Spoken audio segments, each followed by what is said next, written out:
পিছু হেঁটে যায় কয়েক কদম, দাঁড়ায় আলিনা খানের পেছন এসে। বলুন। শিফা পার্লারে যাবে, শিফার সাথে তুইও যা, আব্রু নিয়ে যাবে তোদের। আব্রোর সাথে যাবে শুনতেই ওহু কেসে ওঠে, উদ্বিগ্ন হয়ে বলি আওড়ায়। আমি যেতে পারবো না তোমার ছেলের সাথে চাচি আম্মা। আব্রো এবার আওয়াজ করে ওঠে ঝাঁঝালো স্বরে। সামনে আইসা বল, দেখি না তোরে। ওহু ঠোঁট উল্টিয়ে ভ্রু কুচকায়। আলিনা খান সাথে আছে, যার দরুন ওহু সাহস যোগায় এই সুযোগ বলার। চাচি আম্মা, আপনার গুণধর ছেলে মনে হয় ছোটবেলায় নিম গাছের বদ জিন আছর করেছিল, যে কথা কয় ওই কথাই তিতা। আলিনা খান হেসে ওঠেন ওহুর কথা শুনে। আব্রো এতে ভীষণ রেগে যায়, আওড়ায় সোফা ছেড়ে। তুই কে এমন রে যে তোর সাথে মিঠা মিঠা কথা বলতাম? ওহু ঠোঁট বাঁকায় ভীষণ, ভেংচি কেটে দেয় দৌড়। দৈবাত সামনে এসে পরে কোনো অচেনা যুবক। ওহু দাঁড়িয়ে যায়, ঝোঁক গেলে পেছনে দাঁড়িয়ে আছে রক্তচক্ষুদয়ের পুরুষ আবরার খান আব্রো। আলিনা খানও দাঁড়িয়ে আছে আব্রোর পাশে। ওহু কিছুটা হয়ে যায়, জিব্বা দিয়ে চেটে ঠোঁট ভিজিয়ে নেয়। সামনে থাকা পুরুষালী কণ্ঠ আওয়াজ করে ওঠে মৃদু হেসে। কেমন আছো? ওহু আমতা আমতা করে জবাব দিতে চায়, তবে অজানা ভয় টেনে ধরে অন্তরিক্ষে আওড়ায়। আলহামদুলিল্লাহ, ভালো আছি। ছেলেটি গাল টেনে হাসে পুনরায়, তবে আব্রো এখনো জানতে পারল না ছেলেটির আসল পরিচয়। ভ্রজোড়া টেনে কুচকায় আব্রো, প্রশ্ন ছুড়ে মারে আলিনা খানের নিকট। আম্মা, কে এই ছেলে? জবাব আসে, নিহার মামাতো ভাই পূর্ব বিয়েতে এসেছে শিফার। তুই অনেক বছর বাদে দেখলি তো, তাই চিনতে পারছিস না। দেশের বাইরে থাকে তারা। আব্রোর জোয়াল খিঁচল ভীষণ, কিছু একটা ভাবলো, দাঁতের দাঁত ঘষল, আওড়ালো। আমি বাহিরে দাঁড়ালাম গাড়ির কাছে, বলো সবাইকে রেডি হয়ে আসতে। আব্রো বেরিয়ে গেল অন্দরমহলের সদূর দরজা ডিঙিয়ে।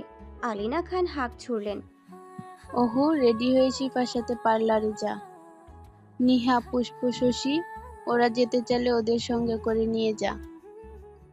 ওহু পেছন ফিরল, উষ্টা রেখার হাসি বোনালো, সংলাপ করলো। শশী আপু আর পুষ্প আপু ওরা এসেছে? হ্যাঁ, ওরা সকালেই এসেছে। তোর মতো সবাই ঘুমিয়ে দিন পার করে নাকি? জলদি তৈরি হ, নয়তো আব্রু তোদের রেখেই চলে যাবে। ওহু পূর্বকে অপেক্ষা করে দোতলায় পৌঁছালো নিজের রুমে। মনটা আনন্দে নেচে উঠেছে ওহুর। বিয়ে হবে এই খান মহলে, কতই না আনন্দ করবে সবাই। এই আলাপন বকতে বকতেই ওহু তৈরি হয়ে মহলের বাহিরে এলো, পরখ করলো। ওহুর পূর্বেই শিফা নিহা গাড়িতে চড়ে বসে আছে। ওহু জিভ কাটলো, বেশ দেরি হয়ে গেছে। পরক্ষণেই হুঙ্কার আসলো, যাবি নাকি? আমরা চলে যাব। ওহুর হুঁশ ফিরল, তড়িঘড়ি করে পেছন সিটে জানালার পাশে বসতে চাইল। এতে বিঘ্ন ঘটালো নিহা, তর্ক জুড়ে বসলো নিত্যদিনকার মতো নিহার সাথে। বেজায় চটে গেল আব্রো, এক ধমকে পুরো কেঁপে উঠল ওহুর সর্বাঙ্গ। আদেশ এলো আব্রোর সাথে সামনের সিটে বসার। আব্রো ড্রাইভিং সিটে বসেছে, পাশেই ওহুকে বসালো। ওহু মুখ ভার করে রইল, জানালার বাহিরে চেয়ে থাকলো বেশ কিছুক্ষণ। পিছন ফিরে নজর বোলালো শিফার প্রতিচ্ছবির উপর। ওহু পরখ করলো, শিফার মুখটা ভার হয়ে রয়েছে, হয়তো কোনো কারণে চিন্তিত মেয়েটা, যার দরুন মুখখানি কালো করে রেখেছে গুমরেটে। ওহু চমকালো ভীষণ। কি হয়েছে হঠাৎ? শিফা আপুর মন খারাপ নাকি? আশ্চর্য, আজ বাদে কাল তার বিয়ে, আর এমন মুখ ভার। ভাবলো পরে জিজ্ঞেস করে নেবে না হয়। পেছনের হেলান দিয়ে রইল, নজর বাহিরে প্রতিচ্ছবির ওপর এখনো বিদ্যমান। আব্রুর দিকে একবারের জন্য তাকায়নি ওহু। আব্রু তার মতনই করে ড্রাইভ করছে। ওহুর চোখটা বুজে আসলো, হঠাৎ ফোনের রিংটং বেজে উঠল উচ্চ আওয়াজে। ওহু নড়ে উঠল, হন্তদন্ত হয়ে এদিক ওদিক তাকালো। কার ফোন বাজছে? ওহু, পকেট থেকে ফোনটা বের কর আমার। ওহু ঘাড় কাত করে আব্রুর দিকে চাইলো। আব্রু ভাইয়ের ফোন বাজছে তাহলে? ওহু কি একটা ভেবে থমকে গেল। দৈবাত হুঙ্কার আসলো, কি বললাম শুনিসনি? ওহু হকচকিয়ে উঠল, কাঁপা কাঁপা হাতে এগিয়ে দিল প্যান্টের উপরের পকেটের ভিতর। ফোন বের করলো। ওহু পরখ করলো কে ফোন করেছে। অনিচ্ছা সত্ত্বেও ওহুর সামনে ফোনের স্ক্রিনে ভেসে উঠল নাম, ডেভিড ফার্নান্দাস। এর নাম ওহু আগেও শুনেছে। আগে এই ব্যক্তি কল আব্রোর ফোনে পেয়েছে। ওহু ভাবনায় ভ্রম। হঠাৎ কেউ হাত থেকে ছো মেরে ফোনটা নিয়ে গেল। ওহু তাকিয়ে দেখল আব্রোর নিকট ফোন। ততক্ষণে কলটা কেটে গেছে। কে ফোন করেছিল? জবাব, কোনো ডেভিড ফার্নান্ডাস। আমি কি করলাম ভাই? আমার দিকে এরকম করে চায় কেন প্রতিবার? কিন্তু মুখ ফুটে বলা সাহস কুলায়নি। ওহু মুখ কালো করে অন্য পাশ ঘুরে রয়। ওহুর অভিমানের জোয়ারে আব্রোর অন্তকোণ নরম হয়। অন্তরালে মুচকি হাসে। এদিকে এ ঘটনার কিছুই আন্দাজ করতে পারে না শিফা কিংবা নিহা। শিফা এ ঘুরে নেই। বহু চিন্তা ঘুরপাক খাচ্ছে তার মস্তিষ্ক জুড়ে। কাউকে কষ্ট দিয়ে আদৌ কি কেউ সুখী হতে পারে? না। শিফা কি পারবে আশমিনের সাথে সুখী হতে? গাড়ি এসে থামে একটা বিশাল বিস্তৃত মলের সামনে। সবাইকে নামিয়ে দিয়ে আব্রো গাড়ি নিয়ে ছুটে পার্কিং করতে। শিফা, নিহা এবং ওহু তিনজনেই মলের অন্দরে প্রবেশ করে। মলের দোতলায় পৌঁছাতেই সাক্ষাৎ ঘটে আশমিনের সহিত। আব্রো এখনো ঢোকেনি মহলের ভিতর। গাড়ি পার করে ডেভিডের সাথে জরুরি কথা বলছে। সকলে আগায় আশমিনের পানে।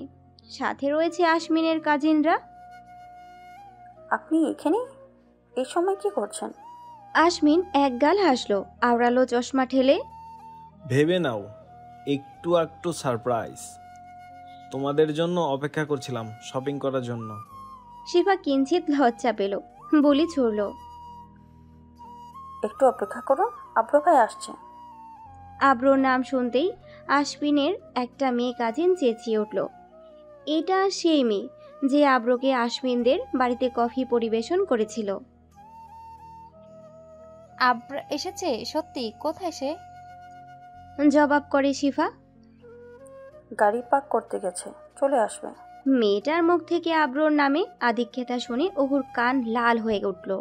মুখ ফুলে দাঁতের দাঁত ঘষল, অন্তরিক্ষে আওড়ালো। ইস, কি ঢং করে ঢঙ্গি। আব্রো এসে পৌঁছালো সকলের নিকট। আশমিন এবং আব্রো হাত মেলালো, একে অপরকে জড়িয়ে ধরল। আশমিনের অন্য কাজিনদের সাথেও আলাপন করলো। বিঘ্ন ঘটালো মেয়েটা।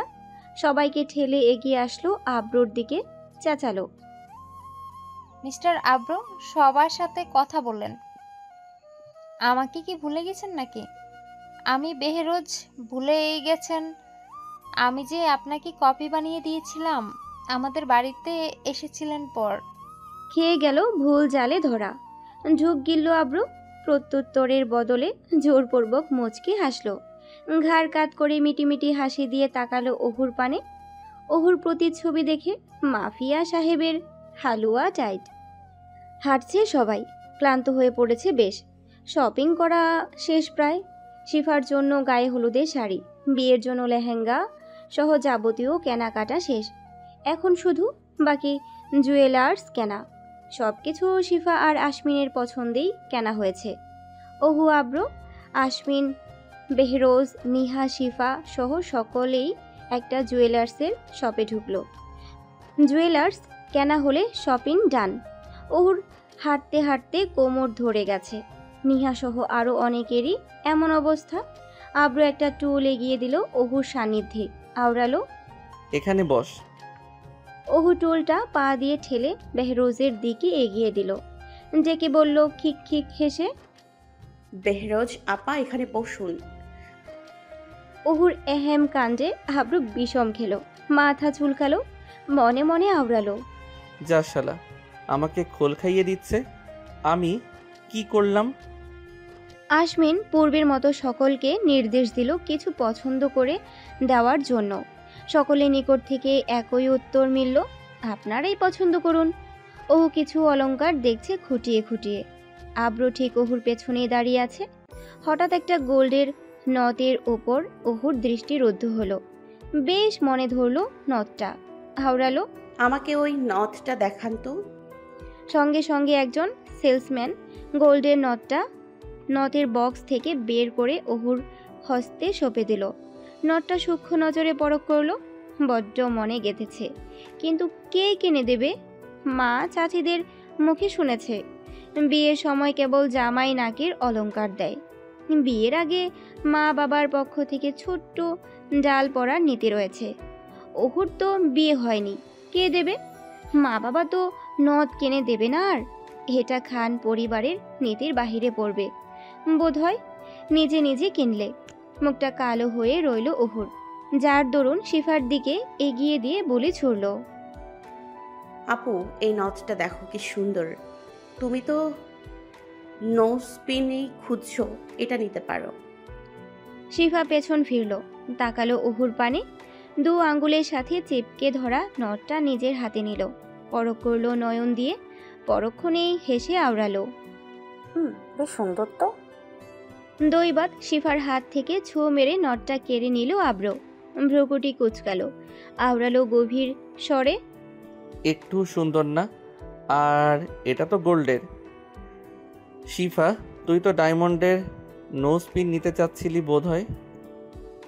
আব্র শিফার নজর বরাবর ঠেকল। হঠাৎ শিফা মুচকি হেসে উঠল, আওড়ালো, ভাইয়া, তুমি ঠিকই বলছো। নটটা রেখে দাও, আমি অন্য কিছু নেব। অহুর মনটা মুহূর্তেই বেজার হয়ে উঠল। পুনরায় ঠেসে ধরল আব্রোর ওপর অভিমান। মুখ ফিরিয়ে নিল, ঠোঁট বাঁকালো ভীষণ। আব্র সে প্রতিচ্ছবি নিকট হতে পরখ করল। অন্তরালে বিষাদের দমকায় একগাল হাসল। চন্দ্রবালা অভিমান মুখশ্রী পরখ করে আব্র। শিফার অলংকার কেনা শেষ হলো। সমাপ্তি হলো বিয়ের সমস্ত কেনাকাটার।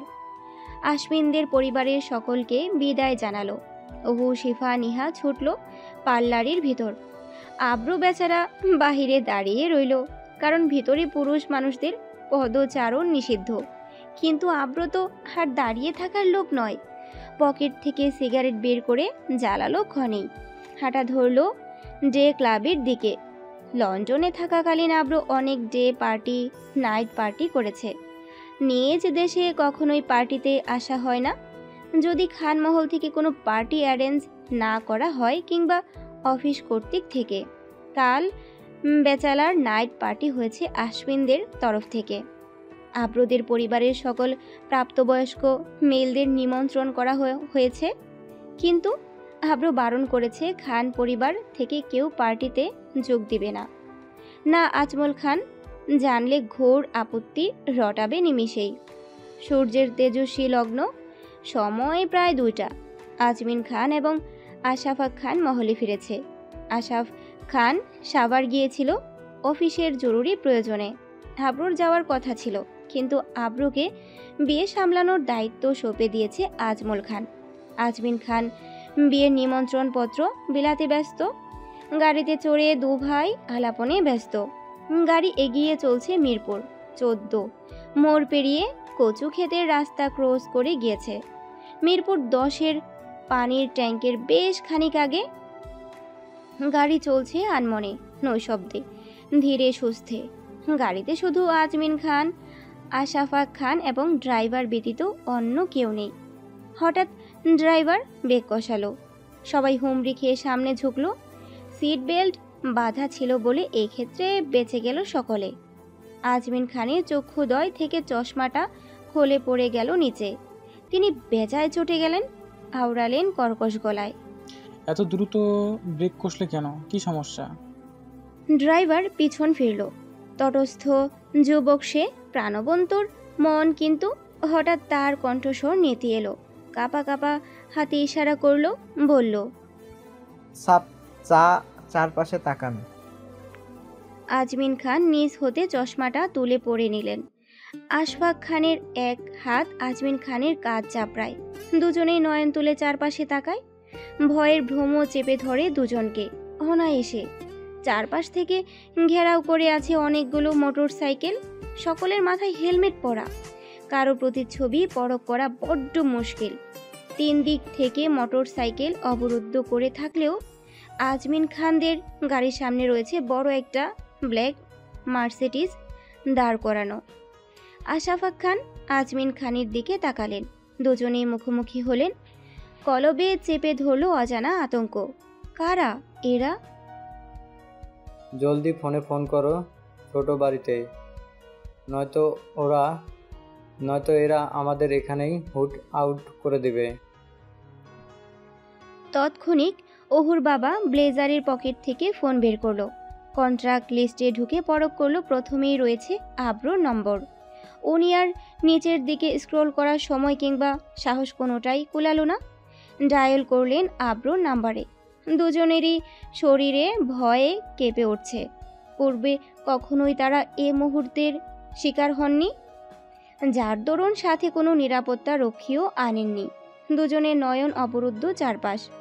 বুকের ভেতর ধুকভুক বাড়ছে, হৃৎপিণ্ড লাফিয়ে উঠছে প্রতি সেকেন্ডে। হঠাৎ একজন আরোহী মোটর সাইকেল থেকে নেমে এগিয়ে আসলো। জানালায় 2-3 বার ঠকঠক করলো, কিন্তু ভয়ে আশফাক খান খুললেন না। ভয় আঁকড়ে ধরে আওড়ালেন। কি চাও? লোকটি আর বেশি দেরি করলো না।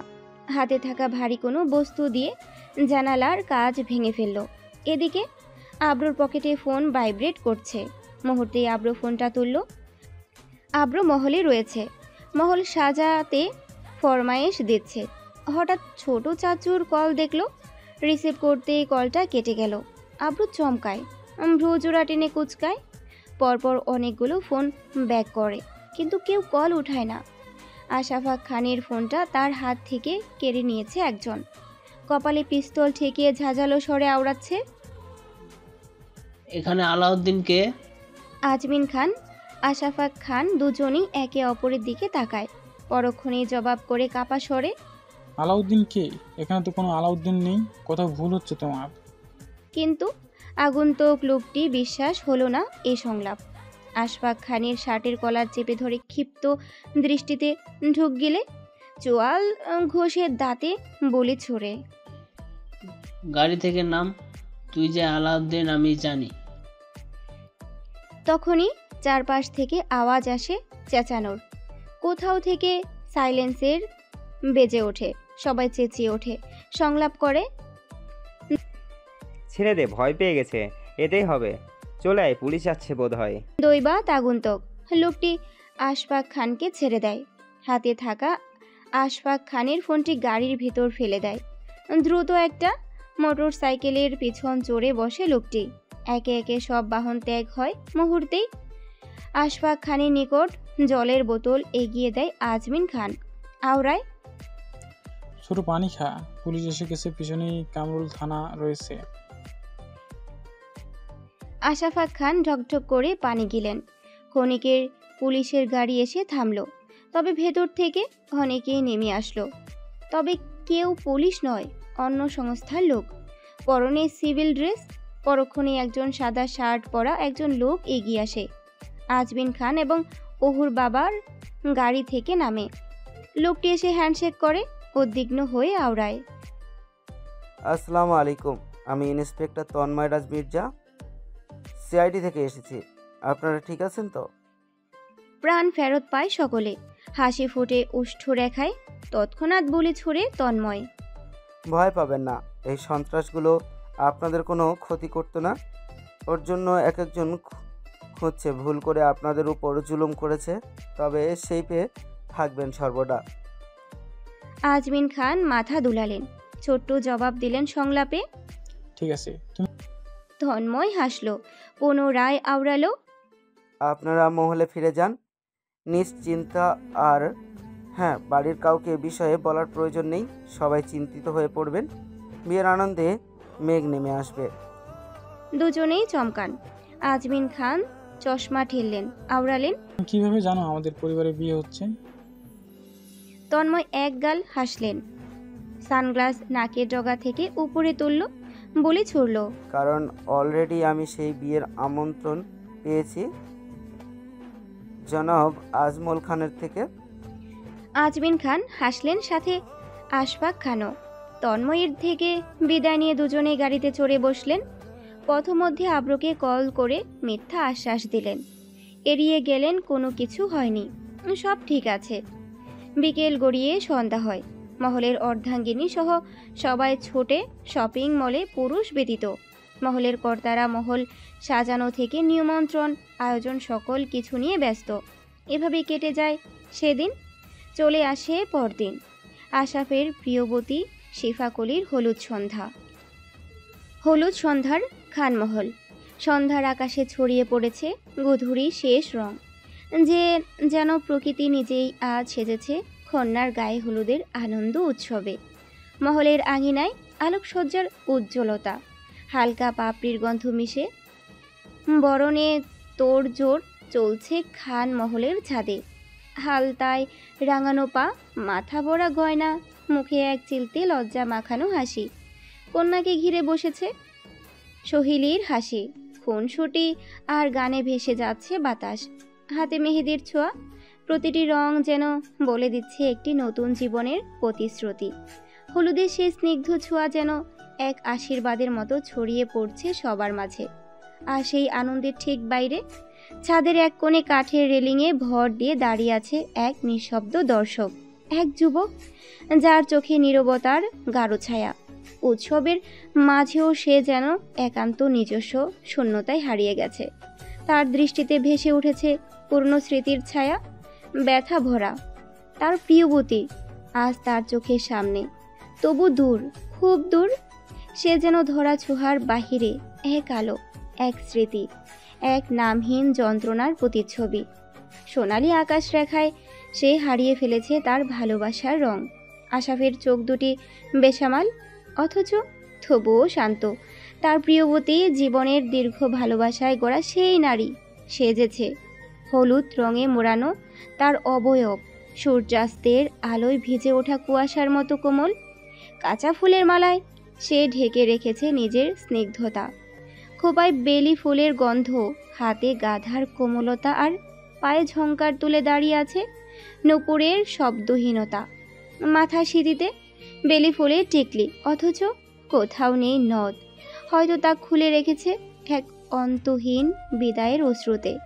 আশাফের হৃদয়ে বয়ে যাচ্ছে বিসর্জনের নদী, চোখে জল থমকে আছে। পুরুষ বলে তাকে কাঁদতে মানায় না, পুরুষ বলে তাকে কাঁদা মানায় না, অথচ হৃদয়ের গহীনে 20 বছরের ভালোবাসা ক্ষত বিক্ষত হয়ে চাপা পড়ে আছে সময়ের পরাজয়ে। এই গল্প ভালোবাসার আর তার নীরব পরাজয়ের। চোখ মুখ ডলল অনায়াসে আশাফ, মুখ ঘুরিয়ে চাইল অন্য পাশে। চোখের শিরা উপশিরা রক্তিম বর্ণ ধারণ করেছে তার। অন্তকোণে জমেছে তীব্র ব্যথা। হলুদে রাঙানো খান মহল, আব্র সদ্যই খান মহলে এসে পৌঁছেছে। আজ তার ছোট্ট বোনটার গায়ে হলুদ। সবার মতো তার কাঁধেও আলাদা একটা দায়িত্ব, পরিবারের একজন বড় ভাই হিসেবে। চারপাশে সাজ সাজ রব, যেন মহল জুড়ে উৎসবের ঢেউ। আজমল খান, আজমিন খান, আশাফা খান সহ সবাই হলুদ রঙের পাঞ্জাবি পরে একত্রিত হয়েছে। তাদের অর্ধাঙ্গিনীরা পরেছে হলুদ শাড়ি। খানমহল আজ যেন একরঙা হলুদে রঙিন। আব্রমহলে পা রাখতেই আলিনা খান তাকে টেনে নিয়ে গেল নিজের কক্ষে। একরাশ বিরক্তি নিয়ে হাতে ধরিয়ে দিল হলুদ রঙের একটা পাঞ্জাবি। কর্কশ কণ্ঠে আওড়ালো, নিজের প্রতি একটু খেয়াল নেই তোর? বাড়িতে বিয়ে, আর তুই পড়ে আছিস কাজ নিয়ে। মহলে কি কাজের লোকের অভাব পড়েছে? এখনই স্নান করে পাঞ্জাবি পরে ছাদে আয়। আলিনার কড়া ভাষায় আব্র কিছুটা অপ্রস্তুত হয়ে পড়ে। দ্রুত স্নান সেরে প্রস্তুত হয়ে ছাদে পৌঁছায়। ছাদ জুড়ে তখন পরিচিতির মুখের ভিড়। খুব কাছের আত্মীয় স্বজন ছাড়া বাইরে থেকে কাউকে আমন্ত্রণ জানানো হয়নি। আপাতত সবকিছু ঘরোয়া পরিসরে। শিফাকে যখন পাটোয়ারি হাউজে পরবর্তীতে তুলে নিয়ে যাওয়া হবে, তখন শহর জুড়ে ঘোষণা দিয়ে আয়োজিত হবে রাজকীয় সংবর্ধনা। আব্র চারপাশে তাকিয়ে খেয়াল করে ছাদের এক কোণের রংচটা কাঠের রেলিং ধরে চুপচাপ দাঁড়িয়ে আছে আশাফ।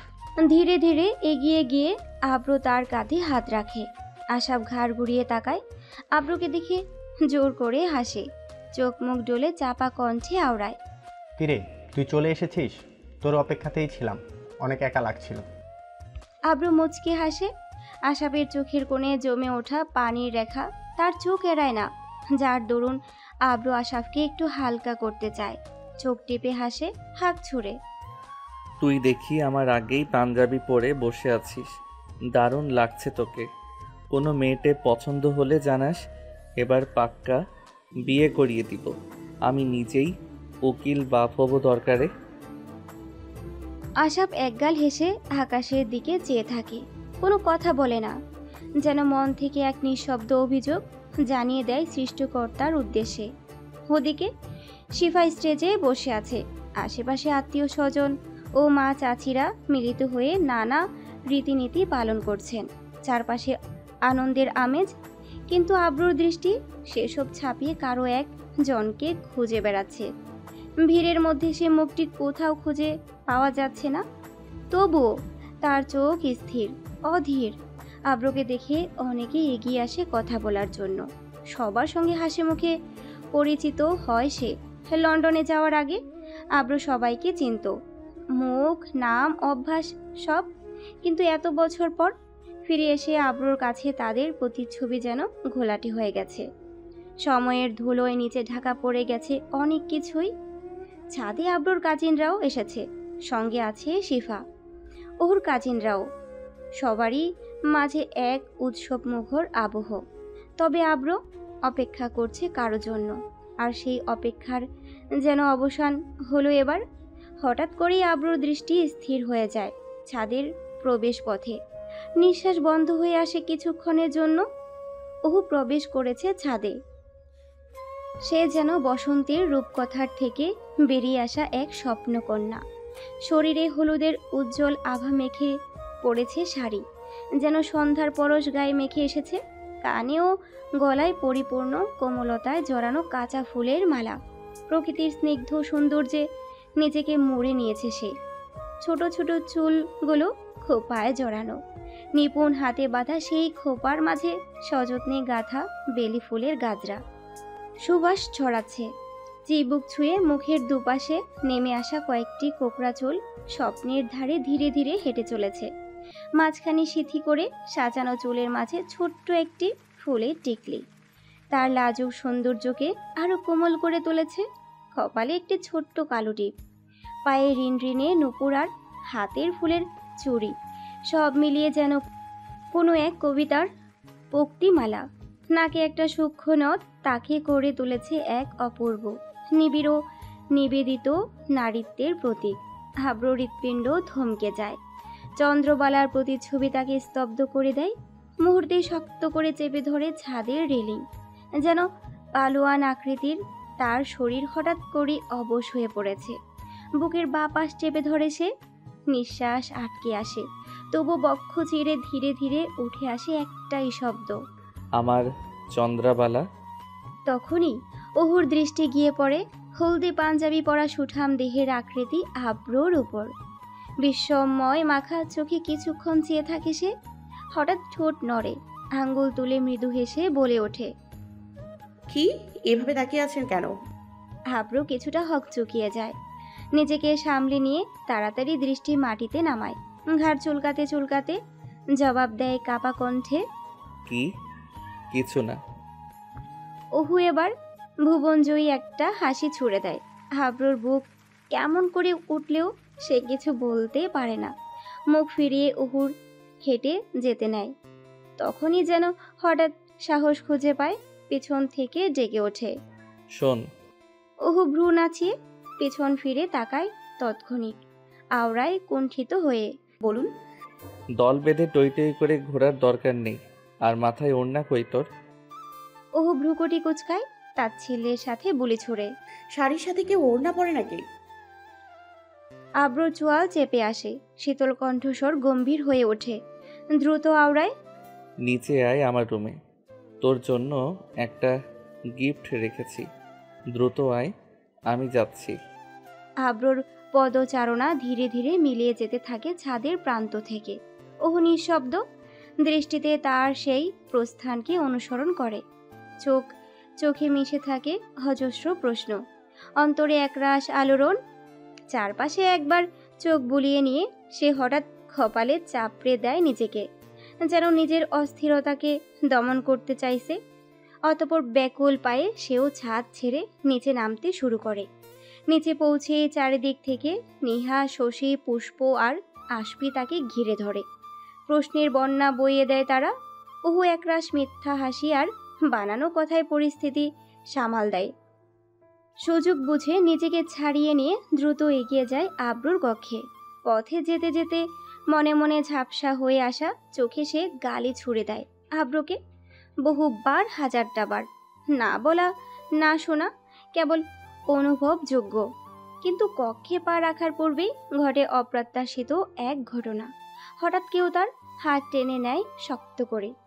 বুঝে ওঠার আগেই সে চেনা পুরুষালী অবয়ব তাকে এক নিঃশ্বাসে জড়িয়ে নেয় নিজের মধ্যে। ও চমকে ওঠে, ভয় পেয়ে চিৎকার করতে চায়, কিন্তু চিৎকার ফোটে না কণ্ঠে। আব্রুর হাত এসে চেপে ধরে ওহুর মুখ। মৃদু অথচ কঠিন স্বরে ঠোঁটের শব্দ ছুঁয়ে বলে ওঠে, হুশ, কিপ সাইলেন্স। আব্রুর গম্ভীর সুর শুনেই কিছুটা শান্ত হয় ওহু, কিন্তু আব্রুর বাহু তাকে যেভাবে আটকে রেখেছে তাতে সে আবারও ছটফট করতে শুরু করে। নিজেকে ছাড়িয়ে নিতে চায়, কিন্তু আব্রু যেন আরো জোরে আটকে ফেলে তাকে। হঠাৎ এক আকস্মিক মুহূর্তে আব্রুর ঠোঁট এসে বসে ওহুর ঘাড়ে, কামড়ে দেয় জোরে। ওহুর সারা শরীর কেঁপে ওঠে, ব্যথায় যেন শরীরটি অবশ হয়ে আসে, নিস্তেজ হয়ে পড়ে। কয়েক সেকেন্ডের পর আব্রু ধীরে ধীরে হাতের বাঁধন শিথিল করে। ওহু মুক্ত হয়ে হাঁপিয়ে ওঠে, তীব্র শ্বাস নেয় বুক ভরে, ঘাড়ে আঙ্গুল ছুঁয়ে দেয়। চোখে জলে ওঠে ক্ষোভ। ঘন নিঃশ্বাসে তাকিয়ে বলে ওঠে, এই আপনার গিফট। আব্রু তখন ঠোঁট ডলে নেয়, মুখের কোণে এক চিলতে হাসি ফোটে। ঠান্ডা অথচ উপহাস মিশ্রিত কণ্ঠে বলে, যা এবার ওড়না পরে নে। এই বলে কোনো আরেকটি শব্দ না করে আব্রু কক্ষ ত্যাগ করে। ওহু নিঃশব্দে দাঁড়িয়ে থাকে কিছুক্ষণ, তারপর হঠাৎ কপাল চেপে ধরে হাত, যেন নিজেকে সামলাতে চায়। ঘাড়ে হাত রাখতেই তীব্র যন্ত্রণায় চোখ ভরে ওঠে। আয়নার সামনে এসে দাঁড়ায় ওহু, মাথা ঘুরিয়ে দেখে পেছনের ঘাড়ে লালচে দাঁত, দাঁতের গভীর ক্ষত, রক্ত জমাট বেঁধে উঠেছে সেখানে। এবার ওহু বুঝে যায় হিজাব পরা ছাড়া উপায় নেই, না হলে এই অজানা অনাহত চিহ্ন হয়ে উঠবে সকলের কৌতূহলের কারণ। এই ঘটনায় আব্রুর একটা চাল ছিল, এবার ওহুকে হিজাব নিতেই হবে সাথে, না হলে এই দৃশ্য সকলের নজরে রুদ্ধ হবে। একান্ত সন্ধ্যার আলোয় ছাদ ভরে উঠেছে কাঁচা হলুদের সুবাসে। উৎসবের রঙে রাঙিয়ে উঠেছে চারপাশ। একে একে সবাই এসে শিফার গায়ে কাঁচা হলুদ বাটা লাগাচ্ছে, হাসছে, ছবি তুলছে। সেসব দৃশ্য ছাদের এক কোণে স্থির হয়ে দাঁড়িয়ে দেখছে আশাফ। মুখে না বলা শত কথা, চোখে অজানা এক শূন্যতা। হঠাৎ আশফি ছুটে এসে তার হাত টেনে ধরে, কোমল কণ্ঠে বুলি ছড়ে, ভাইয়া চলো না, শিফা আপুকে হলুদ লাগাতে হবে। আশাফ যেন ঘোর থেকে জেগে ওঠে। এতক্ষণ সে বোবা দৃষ্টিতে শুধু শিফাকেই দেখছিল। তার হাসি খানা মুখ, তার শুভ্র সাজ আর অনিবার্য দূরত্ব সবকিছু একসাথে ভার হয়ে বসেছে মনে। এর মধ্যেই আব্রু এগিয়ে এসে সেই মুহূর্তে ব্যাঘাত ঘটায়। আশাফ, হলুদ দেবে না? আব্রুর গলায় এক কঠিন সুর। ও এখন আমার সঙ্গে যাবে, জরুরি কিছু কাজ আছে, তুই যা। আব্রুর কণ্ঠে ছিল সাবধানী বাধা। সে চায় না আশাফের হৃদয়ে আর কোনো ক্ষত যুক্ত হোক। বুঝে নেয় আশাফ, তবুও সে ধীরে বলে ওঠে, তুই যা, আমি আসছি হলুদ লাগাতে। আব্রু থেমে যায়, চোখ সরু করে তাকায় আশাফের দিকে। কিছু বলতে চায় কিন্তু বলে না। এদিকে আশফি চলে যায় তার হাসি নিয়ে, আর আব্রু ধীরে ফিসফিসিয়ে বলে ওঠে, তোর হলুদ লাগানোর দরকার নেই, এতে তুই আরও কষ্ট পাবি। একটি ক্ষণ থেমে আশাফ হাসে মৃদু, চোখে একরাশ নরম স্মৃতি মেখে বলে, আরে না, কিছু হবে না। শিফার সঙ্গে আমার একটা ছবিও নেই, একটা ছবি তুলে দিস তো। এ কথার মধ্যে ছিল না কোনো অভিযোগ, না কোনো প্রতারণা, ছিল শুধু এক টুকরো আকুলতা, এক বিন্দু স্মৃতি ধরে রাখার লোভ। এই বলে আশাফ ধীরে ধীরে এগিয়ে যায় স্টেজের দিকে, যেখানে বসে আছে তার প্রিয়বতী শুভ্র সাজে, প্রাণ জুড়ে আলো নিয়ে। পথে যেতে যেতে এক পাশে রাখা সাউন্ড বক্সের কাছে থামে। চেনা এক সুর বেছে নেয় সে, যেন গানটিতে তার প্রিয়বতীকে মনের কথা জানাবে। আশাপ নিঃশব্দে নিঃশ্বাসে এগিয়ে যায় শিফার কাছে, শেষবারের মতো ছুঁয়ে দিতে তাকে কাঁচা হলুদের ঘ্রাণে। গান বেজে ওঠে, শব্দে মিশে যায় হৃদয়ের অলিখিত ভাষা। दिल लगा लिया मैंने तुमसे प्यार करके, तुमसे प्यार करके, तुमसे प्यार करके दिल चुरा लिया मैंने इकरार करके, इकरार करके। বাতাসে কাঁচা হলুদের গন্ধ যেন প্রতিটি কোণায় মিশে আছে বিদায়ের সুর। সেই নিঃশব্দে পায়ে হেঁটে এগিয়ে আসে আশাফ, ধীর পায়ে, নিঃশ্বাসের চাপা কাঁপন। তার গন্তব্য শিফা, যাকে সে কখনো প্রকাশ্যে ছুঁয়ে দেখেনি, অথচ প্রতিটি মুহূর্তে অনুভব করেছে হৃদয়ের গভীর থেকে। আজ শেষবারের মতো সে ছুঁতে চায় তাকে, তার প্রিয়বতীকে। এই বিদায় বেলায় কাঁচা হলুদের মলিন গ্রানে মিশে থাকা একটি অন্তিম স্পর্শ দিতে। গানের শব্দ ভেসে আসে দূর থেকে, তার সুর যেন মিলিয়ে যাচ্ছে হৃদয়ের অলিখিত ভাষার সঙ্গে, যা কখনো বলা হয়নি, শুধু অনুভবেই থেকেছে তারা। আশাপ এসে বসে শিফার পানে। এই প্রথম, হ্যাঁ এই প্রথম সে বসেছে তার প্রিয়বতীর পাশে। ক্যামেরাম্যানরা দ্রুত ছুটে আসে মুহূর্তটিকে স্মৃতিবন্দি করতে। আশাপ তাকিয়ে থাকে শিফার দিকে। শিফা আজ হলুদের রঙে সেজেছে।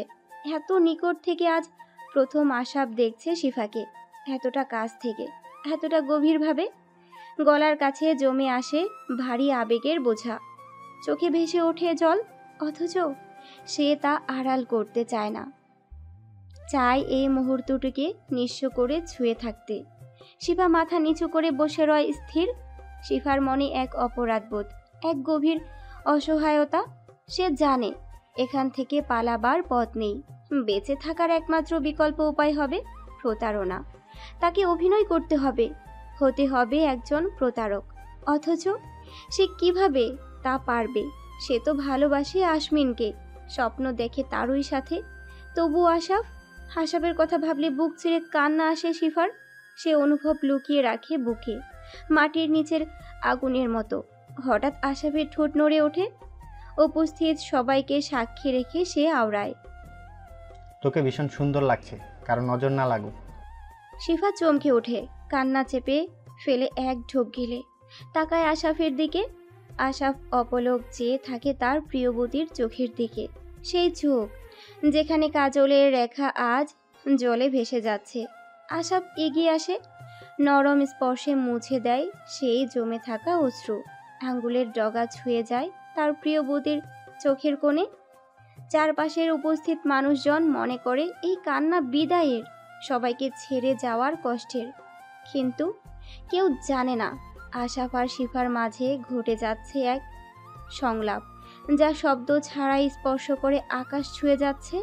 শুধু সেই নিঃশব্দ বাতাস, সেই কাঁচা হলুদের ঘ্রাণ, আর কিছু অপ্রকাশিত অশ্রু, জানে কেবল তার অর্থ। আশাফ ধীরে ধীরে কাঁচা হলুদ বাটা ভরা পিতলের বাটিটি হাতে তোলে, নিঃশব্দে এক চিমটি হলুদ তুলে নেয় নিজের মধ্যমা ও তর্জনী আঙ্গুলে। হাতটা কাঁপছিল, হয়তো স্নায়ুর কারণে নয়।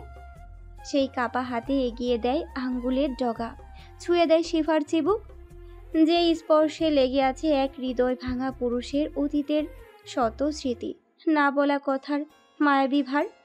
মুহূর্তেই চারপাশের লোকেরা উল্লাসে গর্জে ওঠে। উষ্মা আর উচ্ছ্বাসে ছাদ গমগম করতে থাকে। কিন্তু উল্লাসের বিপরীতে সেই স্টেজে বসে থাকা দুই অবয়ব যেন সময়ের বাহিরে আটকে যায়। এক নিথরতা ছায়ার মতো জড়িয়ে ধরে তাদের। আশাফের গলা ভার হয়ে আসে, শব্দগুলো বুকের গহীন থেকে উঠে আসে কষ্ট চেপে রাখা স্বরে। পরজন্মে তুমি আমার ভাগ্য হয়ে জন্ম নিও, যেন সময়ে তোমার নিকট হার মানে। কথাগুলো শোনা মাত্র শিফার সমস্ত শরীর কেঁপে ওঠে। চোখের কাজল রেখা লেপটে যায় ক্ষণিকেই। সেই আঁকাবাঁকা আর চোখের মাঝখান দিয়ে শিফা চেয়ে থাকে আশাফের দিকে, নিঃশব্দে, অবিরত। অতঃপর ধীরে ধীরে কাঁপতে থাকা ঠোঁট দুটো ফাঁক করে কোনো এক অমোঘ সত্যের ভারে উচ্চারণ করে, পরজন্ম হবে না বলেই আমাদের অধ্যায় এই জন্মে সমাপ্তি ঘটবে। এ বাক্য শুনে আশাফের বুকটা ছ্যাঁত করে ওঠে।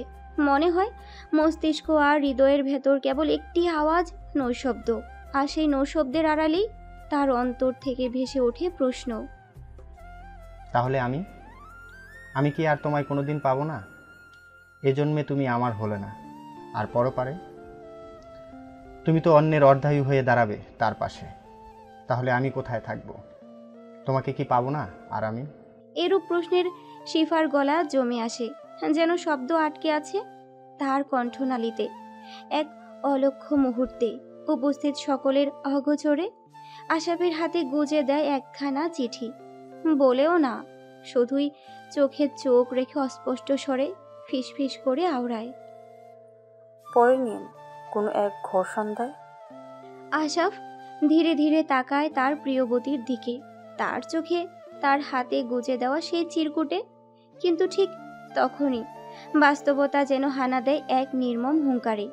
শিফার কাজিনরা এগিয়ে আসে, তাদের কোমল কণ্ঠ কিন্তু অস্পষ্ট উচ্চারণে চিৎকার ভেসে আসে তাচ্ছিল্যের, এবার উঠুন, আমরাও তো একটু বসবো। আশাফ হকচকিয়ে উঠে দাঁড়ায়, মুখে এক প্রকার আমতা আমতা ভাব, চোখে মুখে একটা চাপা বিব্রত ভাব স্পষ্ট। আশাফ জবাব করে কাপা কণ্ঠে, হ্যাঁ উঠছি। আশাফের এই জড়তা দেখে উপস্থিত সবাই হেসে ওঠে, স্বাভাবিক প্রাণ খোলা হাসি। কিন্তু সেই হাসির মধ্যেও তিনটি অবয়বের দৃষ্টিতে ধরা পড়ে এক গভীর ছায়া, আশাফ, শিফা এবং আব্রোর চোখে।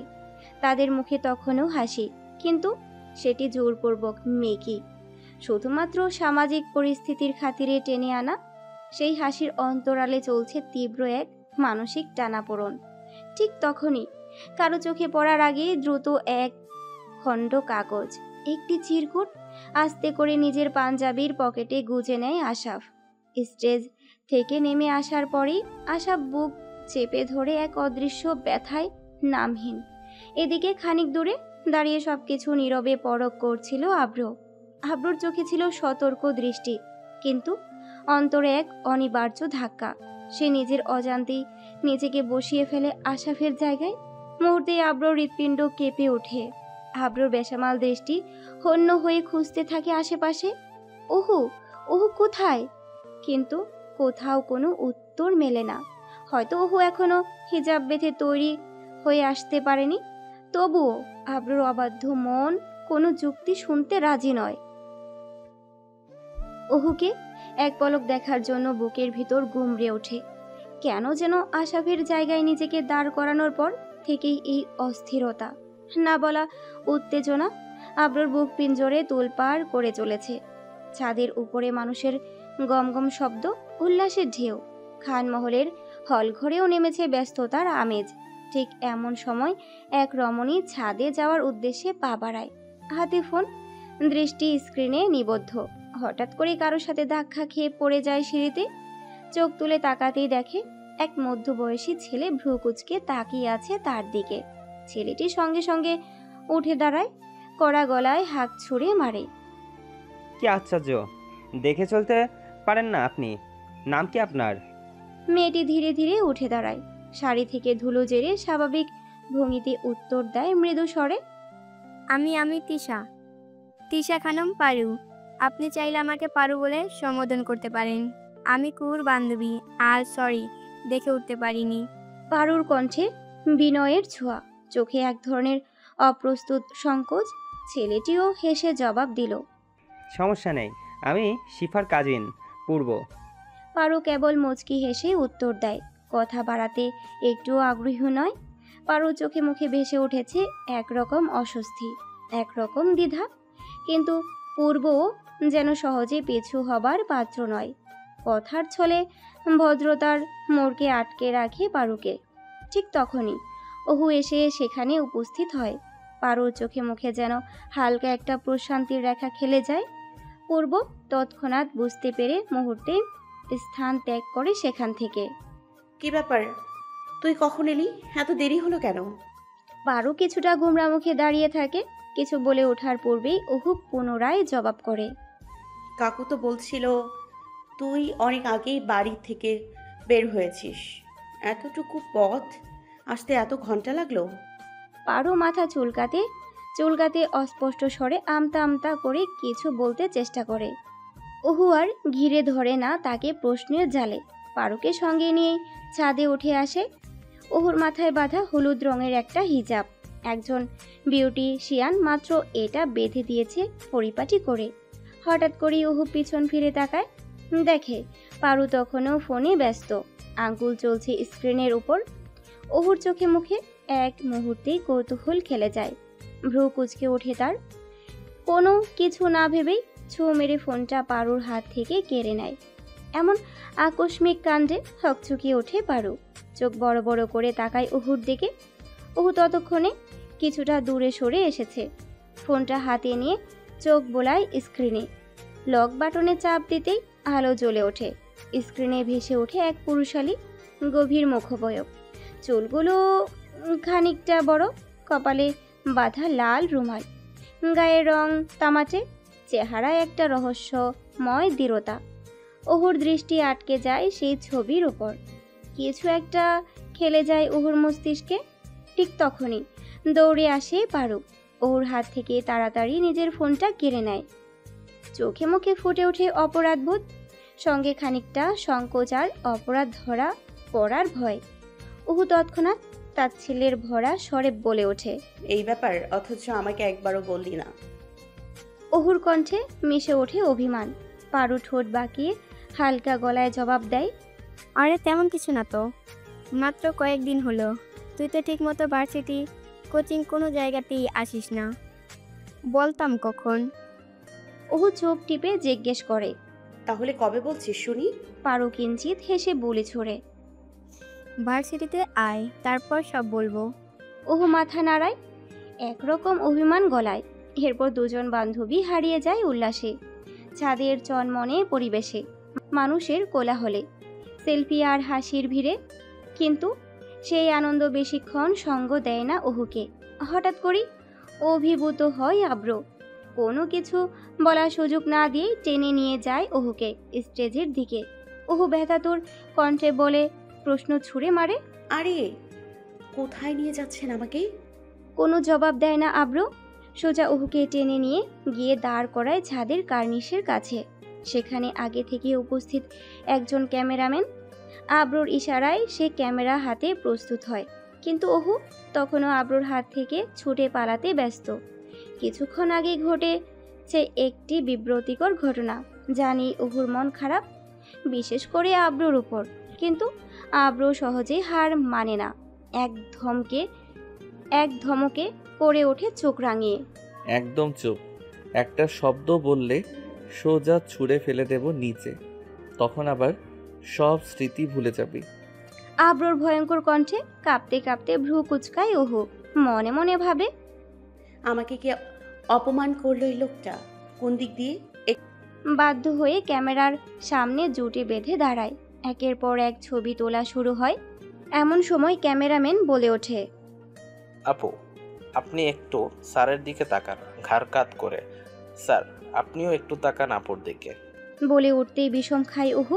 দ্রুত রেগে গিয়ে বলে, এখানে ফ্যামিলি ফটোশ্যুট হচ্ছে, আপনি রোমান্টিক কাপল পোজ দিতে বলছেন কেন? ক্যামেরাম্যানের মুখ কালো হয়ে যায়। ভ্রু কুচকে সে জিজ্ঞেস করে, আপনারা কাপল নন?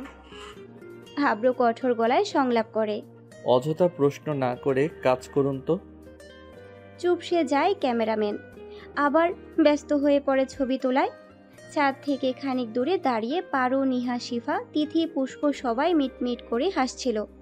ওদের চোখে আব্রু আর ওহুর কেমিস্ট্রি যেন বেশ জমে উঠেছে।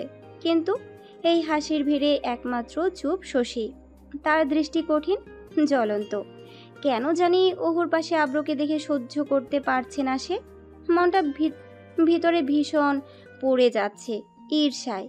প্রথম দেখাতেই আব্রোকে দেখে থমকে গিয়েছিল শশী। শিফার কাজিন সে, আর তারা দুজনই একই বর্ষের ছাত্রী।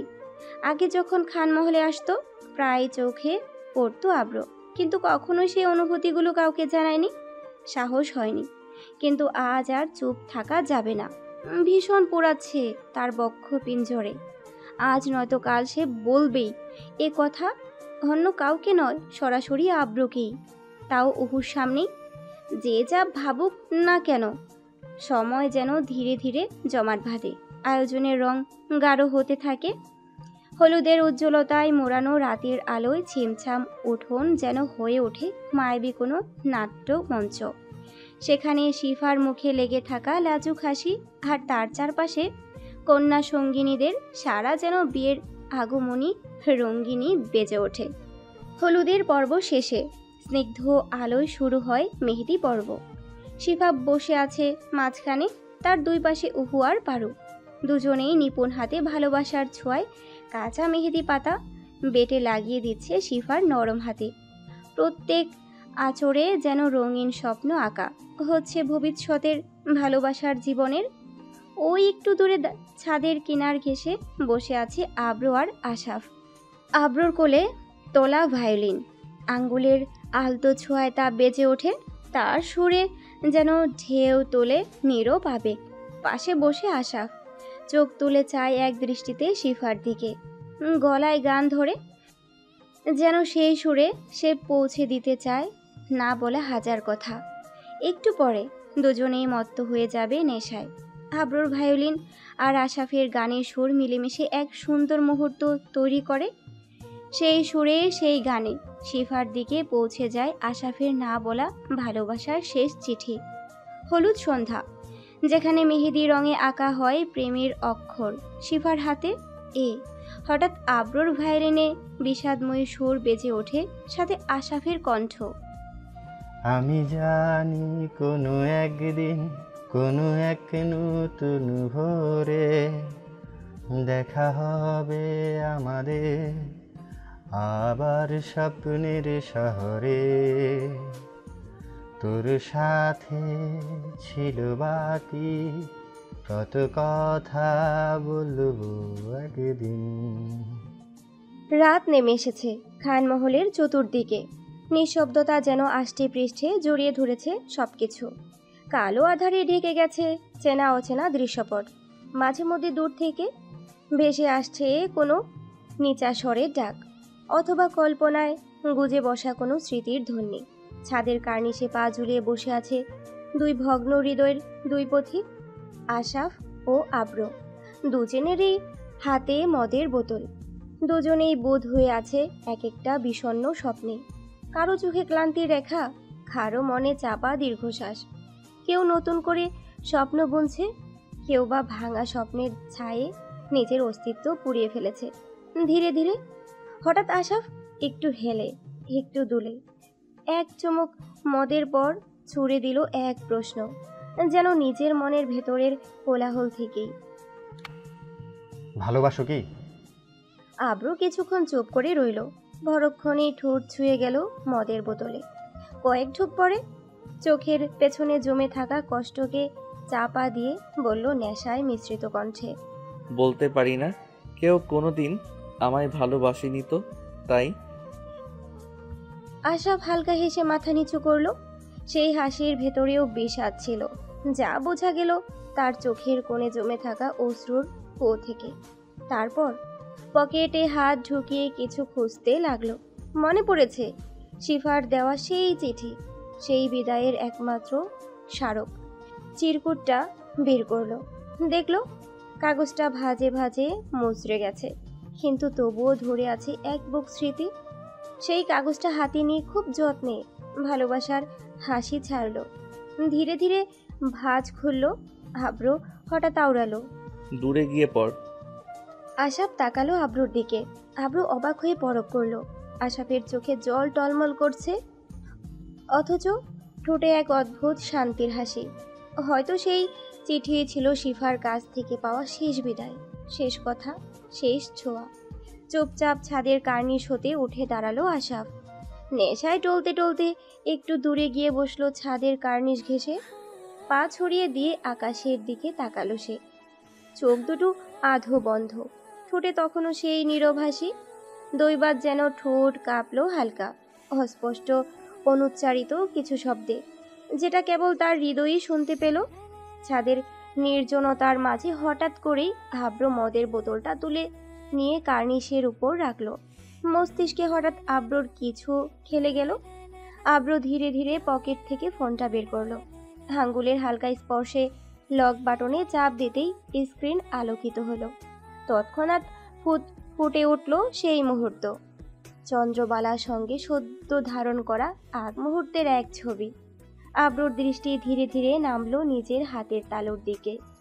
তালু যেন নিঃশব্দে এক কথার ইঙ্গিত করলো, কারণ সেখানে গাঢ় অক্ষরে লেখা ছিল একটি মাত্র চিহ্ন, এই কিছু মুহূর্ত আগে। সবাই মেহেদি লাগাতে ব্যস্ত, কেউ হাসছে, কেউ হাত বাড়িয়ে দিচ্ছে, কেউ ছবি তুলছে। এক পাশে বসেছিল আব্র, সবার আনন্দ দেখছিল নীরবে। ঠিক তখনই হঠাৎ আশাপ তাকে টেনে নিয়ে গেল। একটু বিরক্ত গলায় আওড়ালো আব্র, কি করছিস? টেনে আনলি কেন আমাকে? আশাপ চোখে রহস্যময় একটা হাসি নিয়ে হাঁক ছুড়ল। দাঁড়াও, একটু কথা আছে। পরক্ষণেই আশাপ দ্রুত এগিয়ে গিয়ে একটা বিউটিশিয়ানের কাছে ফিস ফিস করে কিছু বলল। আব্র কিছু বুঝে ওঠার আগে আশাপ আব্রকে জোর করে বসিয়ে দিল। আব্র চমকে উঠল, ভ্রুকুচকে তাকিয়ে দেখল সেই বিউটিশিয়ান আব্রর হাতে নিজ তালুর পৃষ্ঠে ধীরে ধীরে একটা এ লিখে দিচ্ছে মেহেদিতে। নিশীথের ঘন অন্ধকার ধীরে ধীরে নামতে শুরু করেছে। চারপাশটা যেন নিশার হয়ে পড়েছে। কেবল ঝিঝি পোকার কর্কশ একটানা শব্দ কানে আঘাত হানছে। সেই শব্দের মাঝে মহলের ছাদ থেকে এক আকস্মিক লাফ দিয়ে নেমে এলো আব্র। চূড়ান্তভাবে নেশাগ্রস্ত এখন আব্র, চোখ লাল, দৃষ্টি অস্পষ্ট, বলিষ্ঠ দেহ প্রায় ভারসাম্যহীন, হেলে দুলে হাঁটছে। জিভে আবোল তাবোল কথা, নিজেও বুঝতে পারছে না কি বলছে। উদ্দেশ্য একটাই, নিজের ঘরে ফেরা। হঠাৎ আব্রর ঘোলাটে দৃষ্টির ভেতর আটকে গেল এক প্রতিবিম্ব। সামনে দাঁড়িয়ে আছে কেউ, মাঝরাতের চন্দ্রবালার মতো কোনো এক অপ্সরা। আব্র প্রথমে চোখ কচলালো, ভাবলো নিশ্চয়ই ভুল দেখেছে, কিন্তু না, আব্র স্পষ্ট দেখছে তাকে। সেই পরিচিত মুখ, তার ওই নামের প্রথম অক্ষর সে নিজের হাতে খোদাই করে লিখেছে, ওহু। এ আব্র নিশ্চিত হতে চায়, দ্রুত পায়ে এগিয়ে আসে। দৃষ্টি ঝাপসা, চোখে স্পষ্টতা নেই, মন আর শরীর দুটোই কাঁপছে তার। বারবার চোখ ডলছে, দেখছে, কিন্তু ছবিটা মিলছে না তার নেশাগ্রস্ত মস্তিষ্কের ভ্রমের সাথে। আব্র ধীরে ধীরে হাত বাড়িয়ে দেয়। নেশায় কাঁপতে থাকা আঙ্গুলগুলো থরথর করে ওঠে, তবুও এগোয়। সেই কেঁপে যাওয়া আঙ্গুলের ডগা গিয়ে ছুঁয়ে ফেলে চন্দ্রবালার চিবুক। স্পর্শের মুহূর্তে যেন সময় থমকে দাঁড়ায় আব্র। নেশার ঘুরে হারিয়ে যাওয়া আব্র হঠাৎ টের পায়, এই যা সে ছুঁয়েছে তা কোনো কল্পনা নয়, ওহু, সে সত্যি সামনে দাঁড়িয়ে। তৎকালীন এক প্রবল ধাক্কা খায় আব্রর অন্তর দেয়ালে, থমকে দাঁড়ায়, শরীর দুলছে, তবুও চোখ বড় বড় করে তাকিয়ে থাকে ওহুর প্রতিবিম্বের দিকে চেয়ে। এ সত্যি ওহু, মুখে অস্পষ্ট বুলি, কিন্তু চোখে তীব্র বিস্ময়। আব্রর কণ্ঠে কাঁপন, তবুও কথা ফোটে, আওড়ায়, তুই এত রাতে ছাদে কি করছিস? নেশায় গন্ধ মুহূর্তেই ছড়িয়ে পড়ে চারপাশে, তীক্ষ্ণ ক্লান্তিকর, কিন্তু আজ অদ্ভুত কিছু ঘটে। ওহু যে আগেকার দিনে এমন গন্ধে নাক কুচকাতো, কটূক্তির মতো ঝাঁঝালো অভিযোগ ছড়ে দিত, আজ সে নীরব, মুখ বিকৃতি করল না, চোখ সরিয়ে নিল না, বরং নিশার দৃষ্টিতে তাকিয়ে রইল আব্রর চোখে চোখ রেখে। ক্লান্ত নিঃস্ব কণ্ঠ এক ফাঁকা হাওয়ার মতো ধ্বনিত হয় রাতের নিস্তব্ধতায়, আওড়ালো, আপনি এখনো ছাদে? রাত তো প্রায় 3টা বাজে, নেশা করেছেন আপনি অনেক বেশি। আব্রু যেন চমকে ওঠে, সরে আসে কিছুটা ওহুর নিকট হতে, খানিকটা কাঁপা কাঁপা পায়ে পিছিয়ে দাঁড়ায়, মুখ ঘুরিয়ে ফেলে, গলায় স্পষ্টতা, তুই যা এখান থেকে এখন, আমি ঠিক নেই, নিজের মধ্যে নেই আমি। ওহু, এইটুকু বলেই ধপ করে ঢলে পড়ে। তৎক্ষণাৎ ছুটে দ্রুত এগিয়ে আসে অহু, 2 হাত বাড়িয়ে ঠেকিয়ে দেয় আব্রুকে মাটিতে পড়ে যাওয়ার থেকে। কিন্তু আব্রুর বলিষ্ঠ শরীর বেশিক্ষণ ধরে রাখতে পারে না। ক্লান্তির ভারে হাঁটু গেড়ে বসে পড়ে সাথে সাথে। এক নিঃশব্দ ঘূর্ণির মতো অহু আব্রুর মাথা নিজের কোলে তুলে নেয়। রাতে ঠান্ডা হাওয়ার মাঝে চাঁদের ধূসর মেঝেতে এক নেশাগ্রস্ত ভাঙা তবুও বেঁচে থাকা হৃদয় এসে ঠাঁই নেয় এক ভগ্ন প্রেমিকার কোলের আরামে।